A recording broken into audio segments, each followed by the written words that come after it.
Kaleb, we've heard a lot about you early on from Coach Kinne. He's really praised your play early on. Obviously, your transfer from Washington State. What made you want to come here? What made you, of all the offers you had, what made you pick the Bobcats? There was a situation that happened at Washington State where I had to get labrum surgery, and there was a fallout with that staff.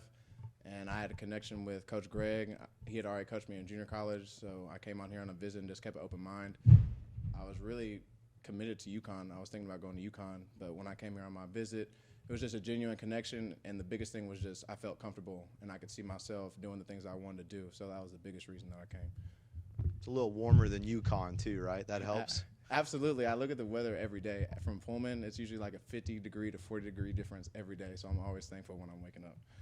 You know, a lot of new guys in the DB room. You're obviously you and Josh Eaton and a handful of guys. What's it like? What's the relationship like with everybody? Obviously, there's some guys from the last or on the roster last year and all the new guys. How's that working out? I would just describe it as competitive and fun. Everybody in there is extremely competitive, and everybody in there has a good personality, so everybody's able to vibe with everybody in the room, and I would just say it's extremely competitive, and that's how I would describe it. You know, the 4-2-5 defense that we've been seeing out there, a lot of man coverage, as Coach has been saying. I'm sure you like that a lot, getting in there in man coverage. What's it like been adjusting to this new system? Not really that big of a difference. At Washington State, we ran a lot of man coverage, and we ran a one-high system similar to what we're running now, so it's actually really easy to transfer with some of the stuff that they're asking me to do. So that also made it comfortable as well. You know, last week we talked to Nash. You know, he's also a transfer. You know, coming into Texas State. You know, just kind of adjusting to the place. How was your adjustment coming over to San Marcos? You know, mixing with not only with the new transfers but also the previous players from the previous coach. I think the biggest thing is when you come down here, San Marcos is a nice area. And I'm from Texas, and even coming down here when I was growing up, this was always a place I'd love to come down and visit. And so that was another big thing when I came down here. There was always an understanding of the area, but also as well when you have a lot of different guys coming in on a different team, my focus was just keep my head down, do it the best I can do, and do my job description, and that's what I've been focused on. But Nash and some of these guys that have come in and transferred, I mean, they've just came in and done exactly what's been asked of them, showed great leadership. And so most of the guys that we've transferred in have just meshed as good as you could think of with the team, so that's always good. Also, what does it feel like being back in Texas, you know, after being at Washington State?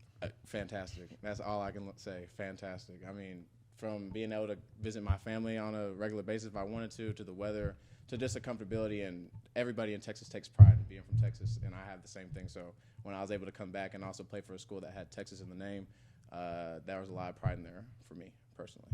What's that relationship like between all the defensive backs? Is it a very competitive room in there? It is, but it's also always fun, and I was thinking about that today on the field.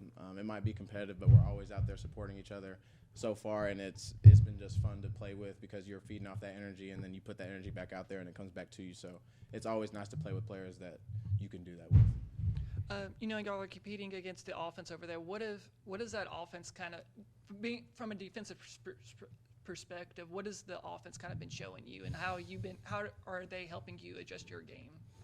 I would just say conditioning. I mean, you come back, they run a fade route, and you have to come back and do the same thing. So the biggest thing is it's taught me to think really fast and be able to stay on my feet, but also to be in great condition while I'm doing that. So those are the two stresses that I would think have pushed me the most, is just my conditioning and just the mental process of lining up, getting my checks, and knowing what I need to do. Now at DB, you're more of a safety, right? I'm a corner. I mean, I could play safety, but I'm a corner. Whichever they want from you, right? Well, so that's Coach Gregg. What's Coach Gregg like? Playing for him, seeing him in practice. I see you smiling, so I feel like you have something good. I've had that relationship with him for going on 5 years. Got to see his start of his career at junior college and see him work his way up to here. He's earned it, and so that the connection that we had at Kilgore just immediately transferred to when I came here. So. I have nothing but good things to say about him. You know, both the DB coaches, we got to talk to Torrey Spears last week about Coach McCoil. He's a taller safety as well. He was talking about how he liked that. They bonded over that. What's Coach McCoil like out there? He's great. He comes into the weight room. He'll lift with us. He's just one of the guys. He doesn't try to do too much. He just does what's asked, and he doesn't try to overcoach anything. He just does what he thinks that needs to be said, and he leaves it at that. So I think he's very articulate and doesn't do too much as far as that, and I think he gets a lot out of his guys by doing that.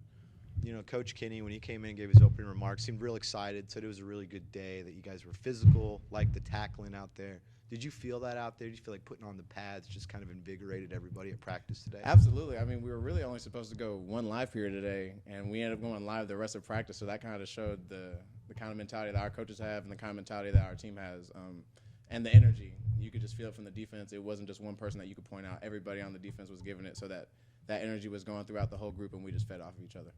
Not too physical, though, right? Not hitting quarterbacks? Not hitting quarterback. Well, Malik gets out there and he starts putting pressure on you. It's kind of like you kind of just in a situation want to, but no, we can't put our hands on him.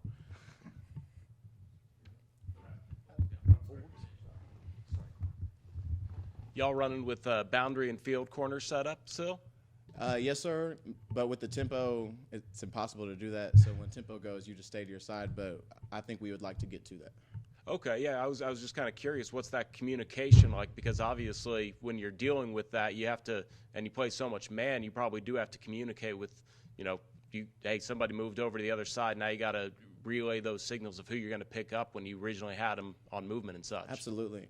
I think in this defense, you can get it to both sides, regardless if you're to the field or to the boundary. There are certain keys and checks that you got to make, and predicated off of the motion, we have to make certain checks. So I'd say there are things in the boundary that you probably have to read more, but I think in this defense, you still have to make a lot of checks to both sides.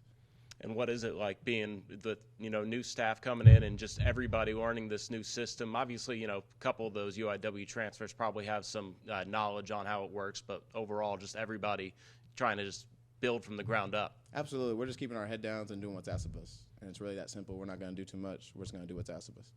And you have great hair, but how do you fit that in the helmet? Usually I get it braided right now.